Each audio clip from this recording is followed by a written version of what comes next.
Swayam Prabha. Digital India. Educated India.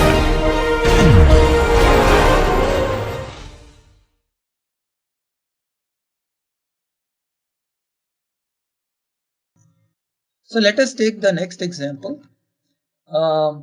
Here I have taken a manometric situation where several fluids are there and all kinds of lengths are there. So just like I said, if the micromanometer was clear, then you can handle any manometer situation. So this is yet another manometer situation and we should be able to handle this with ease.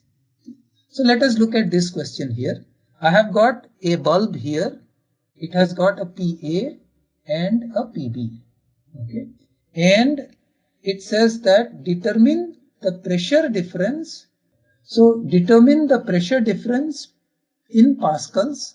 Okay, we have not formally said anything about the pressure. 1 Newton per meter square is 1 Pascal. Okay, maybe I have mentioned it earlier sometimes, but 1 Newton per meter square is the SI unit and it is called a Pascal. Okay.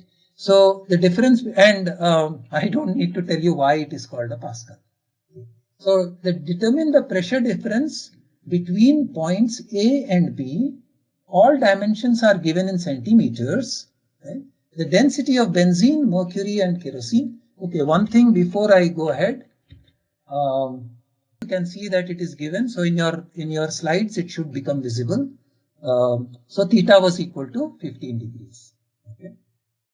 Okay, so the density of these are different liquids that have been given. This is benzene. Benzene is here. Mercury is here. Kerosene is here. Water is here. Air is here.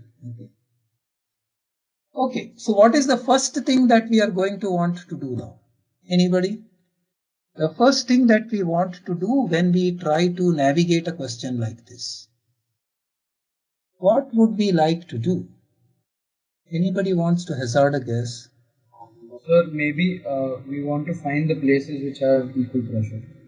Okay, fine. That's not maybe, that is uncertainty. The maybe part I will tell you slightly later when that maybe will come into picture. So I have got some datum, right? So the datum, with respect to the datum, I want to see who are all at the same height. Okay. So this, remember, is acceleration due to gravity. That is the only body force that is acting. And there is one line here. This also can be taken to be equal to the datum. So I have got a point here and this point here. With respect to the datum, they are at the same height. And if I want to travel in the liquid and go from this point to this point, I'm still in the same liquid and therefore Px is equal to Px dash. That's my first point. Okay. Now let me go up and I find there is a Z, and in the same liquid I'm moving through, I came to a Z dash. So Pz is equal to Pz dash. That's my second. We find out all the points and later on we may or may not be using them. I keep coming down here. Now I hit somebody here, correct? So now I can't say much about this. So I say, okay, I don't know what to do. So I'm going to go to the next liquid here. Remember, we have said enough number of times that even though these two are at the same height, they are not going to have the same pressure. Okay. I now am in the red. So I come up to this point here, which is y dash. And from here, if I move here, I find I'm in the same liquid. And therefore, I have P of y is equal to P of y dash. So I've got these three locations where the pressure is the same. The pressure is the same at these three locations. So I start trying to write equations. Okay. So what is the equation that I want to write here? Let me just say P of x is equal to P of A plus, this is my P of A, correct? Plus, I say this height here, plus 9 rho g. I'm going to be a little bit loose about the units. So this is 9, so you multiply by 10 to the minus 2 so that you are in meters and all that. That is done in the next slide. So here we are only trying to understand what is happening. Okay. So PA plus 9 rho g is going to be the pressure at this location, right? And now here I'm going to say this is going to be equal to P of Z plus, this is rho of air, Pz, which is this point, plus Zx, and that is going to be 40 minus 14, which is 26, right? So plus 26 rho kerosene. This is kerosene? No, this is water. So, and see, this is plus 26 rho kerosene. Oops. Water G. Okay. So that is Pz plus this here, and that is Px, and that is equal to Px dash. That's my first equation. Okay. So somewhere this same equation will be written up here. Okay. So this is, you see, PA plus 9 rho G, 9 has been now properly converted, is equal to Pz plus 40 minus 14, which is 26, times rho water times G. Okay. And these two are equal to each other, and that gives me Pz is equal to Pa minus whatever some number you calculate. So that's not important what that number is. Similarly, now let me go ahead and look at some other point. Let us say Py. So what is going to be Py now? Py is going to be equal to Pz dash plus, right? So Pz dash plus this whole distance is 40 and this distance is 8. So 40 minus 8 is 32 plus 32 rho, now my kerosene comes in, rho kerosene times G, correct? So that is at P of Y, and this is going to be equal to Pb plus rho benzene now, rho benzene plus 20 rho G. Okay. And that is equal to Py dash. So what we have now done is taken this Py dash, and we have written up the equation for that, which is what you should be seeing here. Pz dash plus 32 times rho kerosene times G, okay, plus 8. Sorry, I missed out one term here, correct? So this was 32 rho kerosene plus this here small distance which I missed out, plus 8 times rho mercury, plus 8 times rho mercury G. Okay. So Pz dash plus this distance here in kerosene plus this distance here in mercury is equal to Pb plus rho benzene. Okay. So that is what has been given up here, plus 32 rho kerosene plus 8 times rho mercury is going to be equal to Pb plus 20, which is the height, rho benzene and G. Okay. So these are the two equations, and the rest is brute force algebra. So I have got these two equations.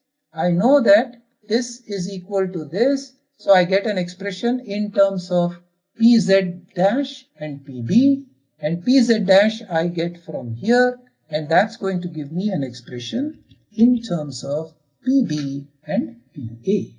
So from the first equation, we said Pz equal to this much. From the second equation, we say Pz dash equal to this much. But Pz dash is equal to Pz. We know that. And therefore, you get this expression here, and you are going to get this here. Okay. So we'll go over this one more time. So what we have said is Px is equal to Px dash, Pz is equal to Pz dash, Py is equal to Py dash. Okay, so that's very clear. The next thing we say is Px, so that is going to be equal to Pa plus 9 rho Ag. So Pa, which is going to be this here, which is going to be the pressure here, plus 9 times rho times area, rho times air plus times G is equal to Pz plus 26 rho 1 G, rho water G. So this is 26 rho water G is equal to Px dash. So this is one equation.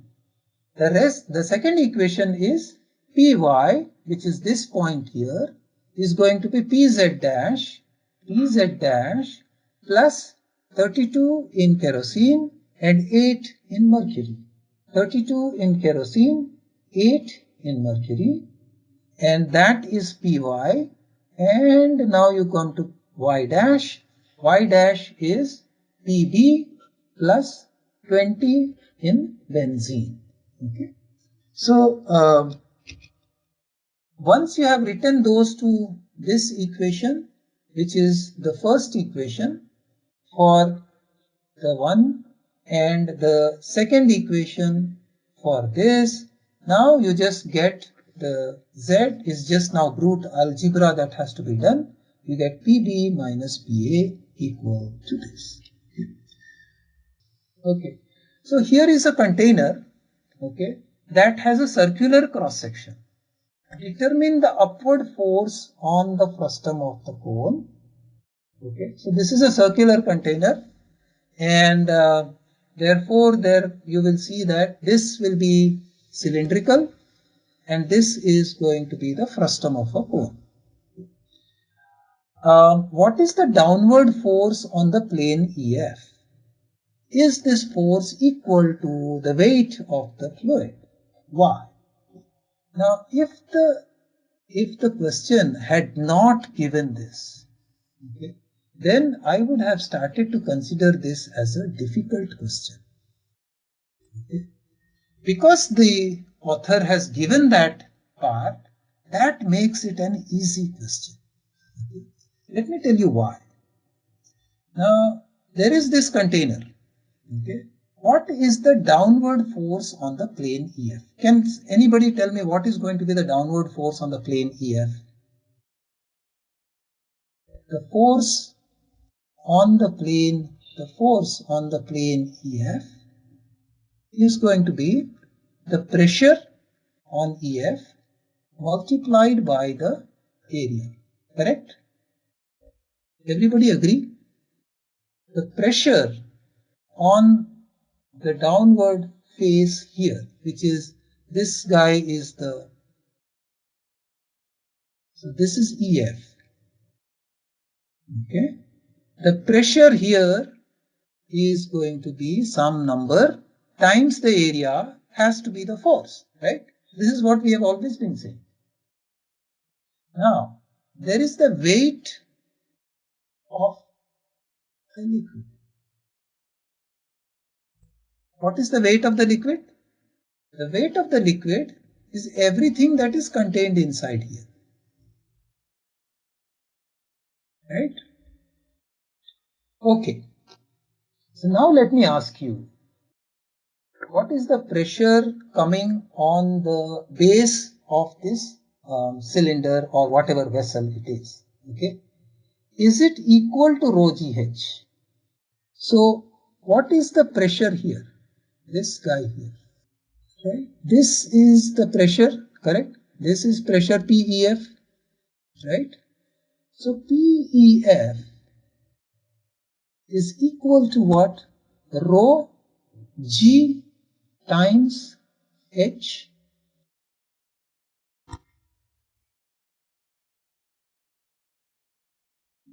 That is going to be 0.6 plus 0.3 plus 1.5. Right? Is that correct or not? Now I'm asking a question. Do you agree that the pressure on that is rho GH? Okay, plus atmosphere. Okay, I'll grant that. So plus atmosphere is always there. Anything else? If you agree to that rho GH, correct? Now the weight of the liquid is going to be the density times the volume, correct? Of the liquid. Density of the liquid times the volume. Now, are these two equal to each other or not? That's the question. What is the downward force on the plane EF? Is this force equal to the weight of the fluid? Now, what do you think? Okay. Without doing calculations for the numbers, what is your guess? Do you say that the weight is equal to this? Okay. Okay. Many people are saying no. That's nice. Okay. Why? Why is it not equal? Now let me just give you another example. Suppose this was the container and I filled it with water to the same height, h. Same height h. Okay. And I call this EF. Okay. So the pressure at the base PEF is going to be equal to still rho GH. And the weight is going to be rho times V, right? These two expressions don't change. Now for this cylindrical vessel, let me just say, is the weight equal to that number there? What do you say? Then it would be equal. Okay, very nice. Okay, so now Pari Lalit Verma, so many people are saying it is equal. Okay. Now this is something that bothers you sometimes, okay, which is that what is going on here? Okay. So now let me go back to my full screen because I don't need to see this. So what has happened is that PEF is equal to this number here. You can check the calculations. This is H, right, times rho times G, and the force is P times this, and what you see is this is something else. Okay. So the force on the base is going to be PEF times AEF. So that has been computed now. And when I compute the weight, I get something else. So this algebra, I think I don't want to do. I have just taken some kind of a methodology to find what is going to be the volume of the frustum of the cone. These are the standard volumes of the cylinders, but that's not the point that we are trying to emphasize here. Okay? What we are trying to say is that the weight is not equal. This number is not equal to this. And if I take it as a cylindrical vessel, like many of you, so many of you have realized that this is not as straightforward as just simply pressure into this. Okay. And the reason also somebody has already given, which is the force that is going to be coming onto these sides here. Okay. So that's why I said that if this was not given, right, what is the determine the upward force on the cone frustum. If it was not given, then you would have to think a little bit before you just jump to the answer. Okay. But since that is given, right, it's pretty straightforward. Okay. So the force of the fluid on the frustum in the upward direction is simply equal to the P times AEF minus the weight of the liquid, which is equal to this. Okay. And if the vessel were a cylindrical vessel, you will see that the weight is going to be equal to this, which is going to be equal to P times EF times A EF. Okay. So the difference that is happening is because of the upward force that is coming on to this here. Okay. So let me just get rid of all of this junk here. And now let us look at this question the way it is. Okay. All right. So now the question is fairly clean. So I have got a vessel, and there is going to be some amount of force that is going to be coming on to the base, and there is going to be some force that is going to come here, and that force is going to have an upward component which has to be subtracted to get the weight. So that is kind of the next topic that we are going to be seeing, which is going to be the forces on submerged areas. I'll just flash the transparency and do nothing. The next topic that we are going to be looking at is forces on submerged areas. And what we see here is kind of an extension of that little question that we saw, which is kind of confusing. At least somewhere down the line it starts to get confusing. But the point is that there is a force that comes on to any submerged area, and you have to be able to compute what that force is. And in this particular question which we had, which was the container example that was there, this area which is there, which is a conical area, is under the influence of a liquid, which I can consider to be a submergence of some sense, and there is going to be a force that is going to come on this. Now this happens to be a curved surface, so we are going to address that later.